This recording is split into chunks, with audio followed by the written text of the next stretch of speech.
Assalamualaikum warahmatullahi wabarakatuh. Perkenalkan, nama saya Nurul Amira Sabita, Program Studi Pendidikan Bahasa Arab, Fakultas Bahasa dan Sastra, Universitas Negeri Makassar. Pada kesempatan kali ini, saya akan membahas tentang keterampilan komunikasi pada remaja, guna untuk memenuhi tugas akhir mata kuliah perkembangan peserta didik. Baik, keterampilan komunikasi pada remaja adalah sebuah keterampilan yang tampak sederhana, tetapi sangat penting bagi kehidupan sehari-hari, mulai dari pergaulan, kegiatan di sekolah, hingga bagaimana remaja bisa mengekspresikan dirinya secara sehat. Komunikasi bukan hanya sekedar berbicara, tetapi bagaimana cara seseorang bisa menyampaikan gagasan, pendapat, informasi secara jelas dan penuh dengan empati. Pada tahap remaja, keterampilan ini menjadi sangat penting karena pada masa itu mereka sedang mencari jati diri, memperluas pergaulan, dan lebih memahami lingkungan sosial. Keterampilan komunikasi yang baik bisa membantu remaja membangun hubungan yang positif, menghindari kesalahpahaman, mengelola konflik, serta meningkatkan percaya diri. Bahkan keterampilan ini akan berguna ketika mereka memasuki dunia pekerjaan di masa depan. Selanjutnya, komponen-komponen komunikasi. Untuk memahami komunikasi secara lebih menyeluruh, kita bisa melihat beberapa komponen-komponennya. Yang pertama adalah komunikasi lisan, yaitu kemampuan berbicara secara jelas dan menyesuaikan bahasa dengan siapa kita berbicara. Yang kedua, komunikasi nonverbal, yaitu seperti ekspresi wajah, gestur tangan, intonasi suara, bahkan kontak mata. Terkadang hal-hal kecil seperti ini lebih kuat menyampaikan pesan daripada kata-kata. Yang ketiga adalah mendengarkan aktif, artinya kita memberikan perhatian penuh terhadap lawan berbicara, tidak memotong pembicaraannya, dan memberikan respon yang baik. Yang keempat yaitu komunikasi juga tidak secara langsung, tetapi juga dalam bentuk tulisan. Contohnya menulis surat, tugas sekolah, hingga email. Kemampuan menulis ini menjadi salah satu yang penting.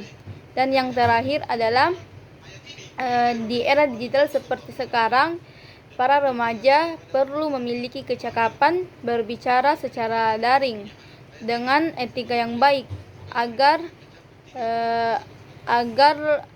aman dan bertanggung jawab dalam menggunakan media sosial. Selanjutnya, tantangan-tantangan yang dialami remaja dalam berkomunikasi. Walaupun terlihat mudah, terkadang remaja juga memiliki tantangan-tantangan dalam berkomunikasi. Yang pertama yaitu perubahan emosi. Perubahan emosi yang cepat bisa membuat cara mereka berkomunikasi berubah dengan cepat. Contohnya, kadang mereka berbicara terlalu keras, kadang juga mereka enggan untuk berbicara. Yang kedua, tekanan dari teman sebaya. Tekanan dari teman sebaya membuat beberapa remaja enggan untuk menyampaikan pendapat yang jujur karena takut tidak diterima. Selanjutnya, beberapa remaja juga seringkali ingin langsung menjawab sehingga lupa untuk mendengarkan. Yang terakhir, penggunaan media sosial yang sangat intens. Penggunaan media sosial yang sangat intens juga mengurangi kemampuan berdialog yang panjang dan mendalam. Baik, pembahasan selanjutnya adalah cara meningkatkan keterampilan komunikasi pada remaja. Ada beberapa cara yang sederhana untuk dipraktekkan dalam meningkatkan keterampilan komunikasi pada remaja. Yang pertama adalah mendengarkan secara aktif. Berikan perhatian yang penuh, jaga kontak mata, serta tunjukkan bahwa kita benar-benar memahami lawan bicara kita. Yang kedua adalah perhatikan bahasa tubuh. Duduk atau berdiri dengan sikap terbuka, tersenyum sewajarnya dan gunakan nada suara yang lembut agar pesan lebih mudah untuk diterima. Yang ketiga, remaja bisa mencoba untuk melatih presentasi kecil, tidak harus langsung ke banyak orang, cukup untuk latihan di kelas. Yang keempat adalah penting juga untuk mengelola emosi sebelum berbicara.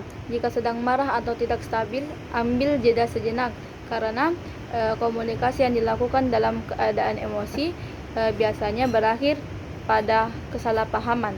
Yang kelima adalah gunakan bahasa yang baik dan sopan. Menggunakan bahasa yang baik dan sopan bukan hanya untuk menunjukkan kepribadian yang positif, tetapi bisa juga untuk menjadi pesan lebih mudah untuk diterima. Dan yang terakhir adalah biasakan menulis, seperti menulis surat, tugas sekolah, atau mengirim pesan secara rapi. Menulis bisa mengasah kemampuan menyusun ide secara teratur. Baik, kita telah sampai ke kesimpulan. Pada akhirnya, keterampilan komunikasi bukan hal yang muncul begitu saja. Ia harus dilatih, dilengkapi dengan kesabaran dan dibangun dengan kebiasaan sehari-hari. Jika remaja mulai membiasakan diri untuk mendengarkan lebih baik, berbicara dengan empati, dan menggunakan media digital dengan bijak, maka keterampilan komunikasi mereka akan berkembang dengan sangat baik. Terima kasih telah menonton video ini.